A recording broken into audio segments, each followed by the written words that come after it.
Today our topic is going to be focused on what we call like dissolves like. As we established yesterday in class, that if something is polar versus nonpolar versus ionic, they will have very drastic effects in how they react with other different compounds in a solution. So, for example, we have two compounds here. One is paradichlorobenzene, while the other one is water that we're very familiar with. So one key point we need to remember from last semester is the molecular polarity. Okay, so if you don't remember molecular polarity, you can always dig up your Unit 3 packet from last semester, or I can simply go over it. So there are two criteria to making one thing nonpolar. Okay, so this is for nonpolar criteria. The first one is all atoms connected to the central atom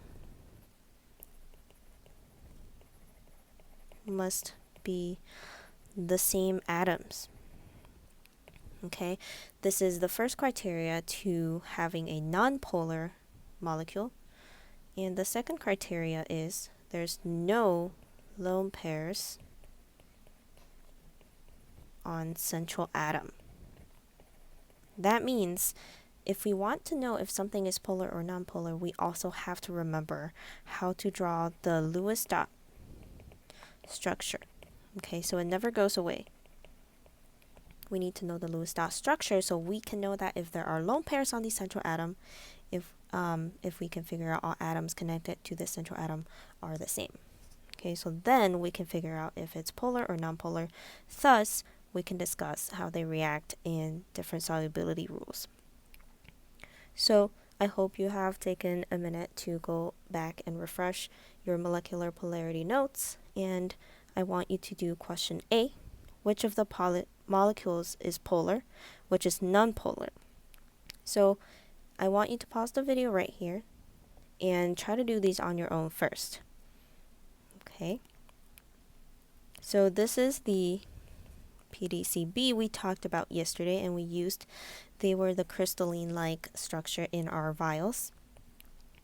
So let's do water first. We are all very familiar with water, right?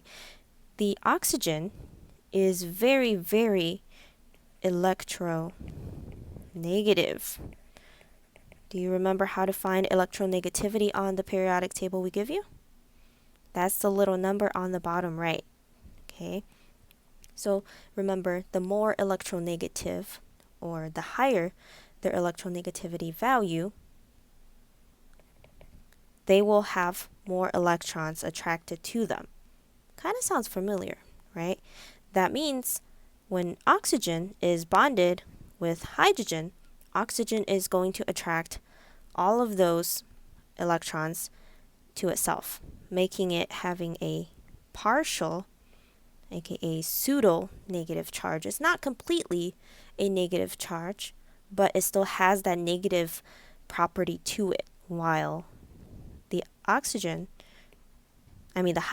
are going to have a pseudo or a part positive charge. Okay, so that is going to be very important when we're talking about our like dissolves like rules. So water is our polar molecule. You can also figure out by knowing that all the atoms, although connected to the central atom, are the same, there are lone pairs surrounding the central atom, right? So that means the water molecule has to be polar. But the PDCB, on the other hand, all of the atoms connected to the central atom are the same, and there are no lone pairs on the central atom. To be quite frankly, you don't know what the central atom is here, right? But you can see that it's very symmetric on the left and on the right, right? So the PDCB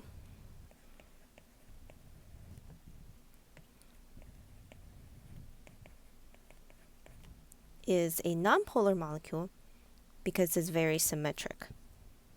Okay? So it has equal pull of electrons in all directions. And H2O has a lone pair, or two lone pairs on the central atom, so that means it will always be polar. Okay, so we figure out this is the nonpolar, while this is the polar molecule. Okay, so that's the first step to establishing whether something dissolves or not. So the second question is, in the polar molecule from part 8, so the water, use your knowledge of electronegativity values to label where electrons will most likely be found on the within the molecule. So we've already done that, right? The more electronegative atom will get the partial pseudo-negative. So that's what we're asking you to do. Okay, the oxygen is more negative. It has the electrons attached to it, right? And the hydrogen will be more positive. Okay, so it always has to be a positive end and a negative end if it is a polar molecule.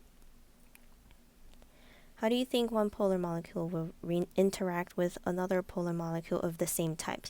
So for example, let's draw our water molecule with the two lone pairs and also the pseudo-negative, right? And this is pseudo-positive, and this is also pseudo-positive. So what's going to happen is there are a ton of these water molecules within our sample, so that the next water molecule we have, they also have the pseudo-positive and the pseudo-negatives, right? They are the identical copies of each other, and these positives and negatives are going to attract. Okay, so this is like the north and the south pole on your magnet. They will always attract because they have these very different charges, pseudo-charges on the atom's different parts. So the positive part of one molecule will attract to the negative part of the other. Okay, so there are a few practices on whether the following molecules are polar or nonpolar, so I want you to pause the video right here, see if you can kind of draw their shapes and figure out if they're polar or nonpolar. Okay, so for number 1, we have CCl4, so that's 4 Cl's around our central atom. Remember, we always label our central atom first in our compound, right?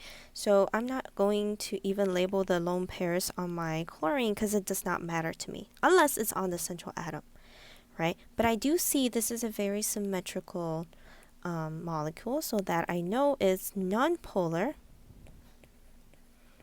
just because of that symmetry, right? Same in all directions.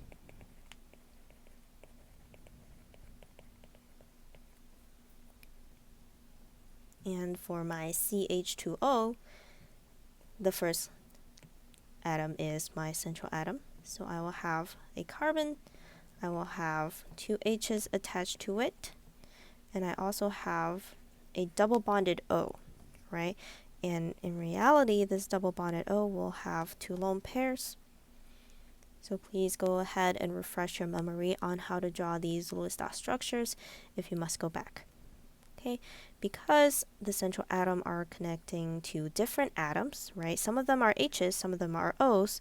So that means there will be this difference in polarity, right? If you look at the electronegativity chart, the oxygen is more electronegative from hydrogen and carbon, so it's going to pull the electrons towards itself, creating that pseudo-negative from the electrons gathering, and then the hydrogens will have the pseudo-positive, and so does the carbon, right? So this creates a polar molecule, or we can simply use the criteria of different atoms on central atom.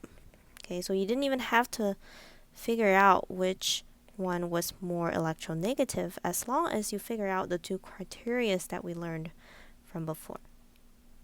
Okay, so the last one is Br2. It's just two Brs connected with each other with some lone pairs on the side.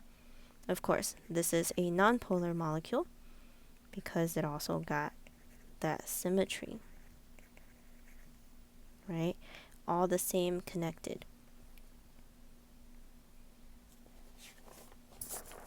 So let's move on to the next page where I was supposed to do a demo for like dissolves like, but I think we've seen these situations before in real life enough that we can just simply talk about them and do these notes. Okay? So our demo number 1 is mixing sugar and water. I think the before discussion and after discussion is supposed to be mixing. So before and after mixing. Okay? So first of all, let's simplify what our sugar molecule look like in this process. So sugar molecules are polar molecules. So they have a positive and a negative end. We do not expect you to memorize the structure of a sugar molecule. Okay, that's why we are simplifying them with the sugar plus or minus. It is a polar molecule. And for water, our structure looks something like this. We should all know it, right? So it also has a pseudo negative and two pseudo positives. Okay, these are not number 8s. Okay. So when we're mixing two of these things together, before we shake the bottle, we have some sugar with a plus and a minus end. So this is acting kind of like a battery, right? So we have sugar, another one. Let's create two molecules. So there are two of these sugar molecules. They're connected with each other, right? With that positive and minus. And we also have water by themselves with their own positives and negatives. Let's also do 2.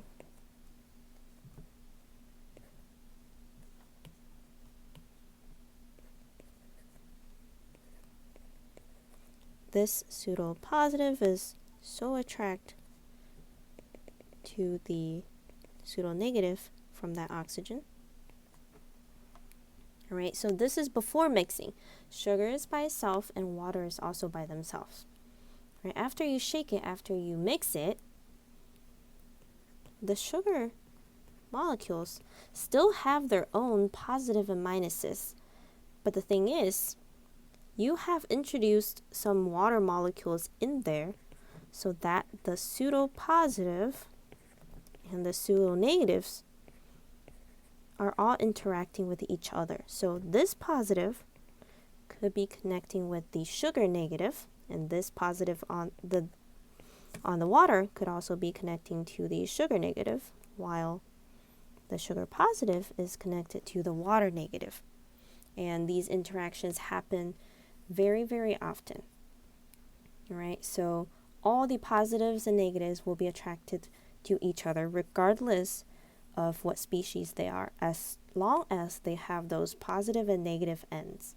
Okay, so what we see here is positive and negative interaction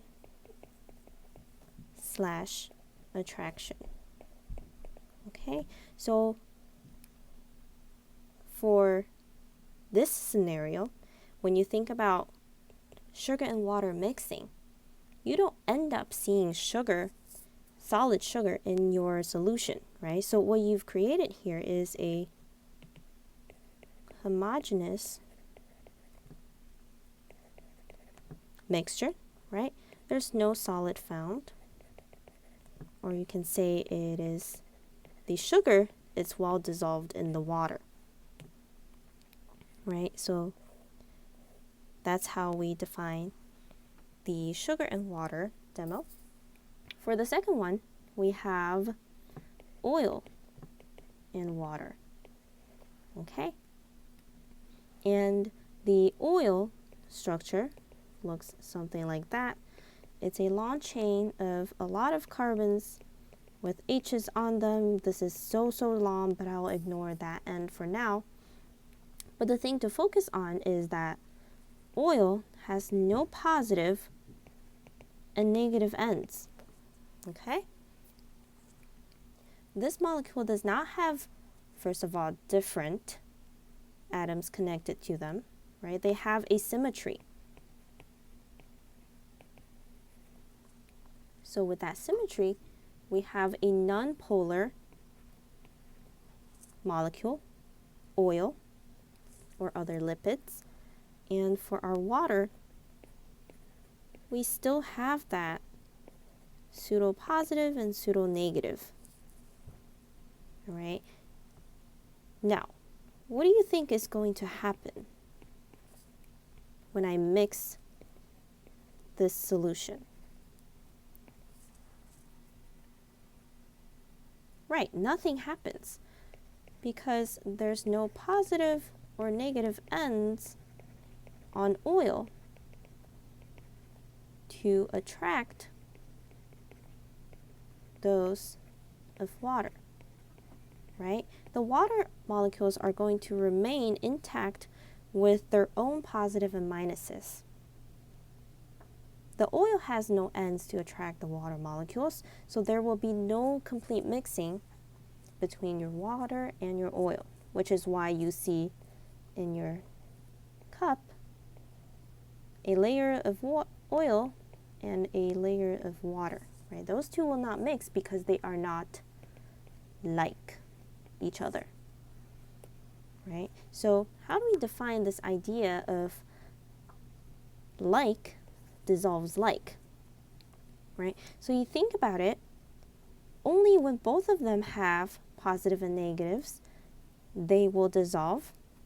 So that means polar dissolves polar. Okay, so that is like sugar, which is polar, will dissolve with water, which is polar.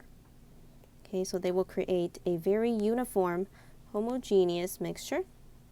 And another one is when you have nonpolar dissolving nonpolar molecules. Okay, but a polar and a nonpolar will not mix well, right? This is both polar, the sugar and the water, and this is nonpolar with polar. This is why they don't dissolve with each other. Okay.